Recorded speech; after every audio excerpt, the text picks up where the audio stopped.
करुणाशंकर अपने खेत में लगी गेहूं की फसल की बाली को हथेली से मसलकर दाने के आकार को परख रहे हैं।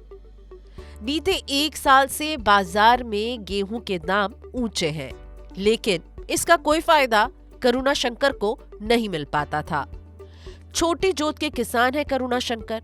परिवार के खाने भर को ही गेहूं खेत में हो पाता है, वो भी मॉनसून मेहरबान रहे तब। महंगी खाद, दवा, पानी, बिजली की लागत के बाद मॉनसून की मिन्नतें करनी पड़ती हैं। अभी राहत इसलिए है क्योंकि सरकार ने मुफ्त अनाज की गारंटी दे रखी है, तो 2 बीघा में जो 7-8 क्विंटल गेहूं हो जाता है उसे मंडी में बेच देते हैं, कुछ कमाई हो जाती है। करुणाशंकर को इस साल बजट का बेसब्री से इंतजार है। पूरी उम्मीद है कि उन्हें सरकार से नई गारंटी मिलेगी। इस बार बजट चुनावी होगा, यानी सरकार केवल मंशा बताएगी कि अगर सरकार वापस आए तो आपके लिए क्या करेंगे।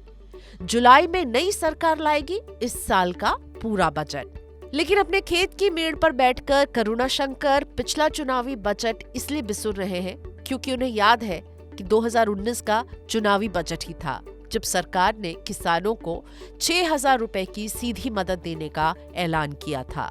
ये पहला ऐसा मौका था जब सरकार ने सीधे पैसे हाथ में रखे थे।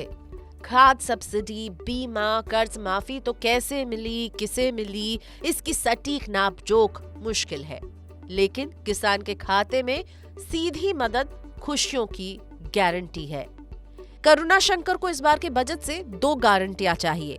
पहली, किसान सम्मान निधि के रास्ते सरकार कुछ सीधी मदद बढ़ा दे। चर्चा है कि सरकार महिला किसानों को सीधी मदद दे सकती है। दूसरा, मनरेगा का आवंटन बढ़े, जिससे बेटा और बहू को ज्यादा काम मिल सके। यही नियमित आय का जरिया है। सरकार को इस साल भी अनुमान से ज्यादा बजट इस खाते में डालना पड़ा है। करुणाशंकर जैसे छोटे किसान बजट से गारंटियों की उम्मीद लगाए हुए हैं, तो बड़े किसान कृषि पर सरकार कोई टैक्स न लगा दे, इस घोषणा को कान लगाकर सुनने को तैयार बैठे हैं।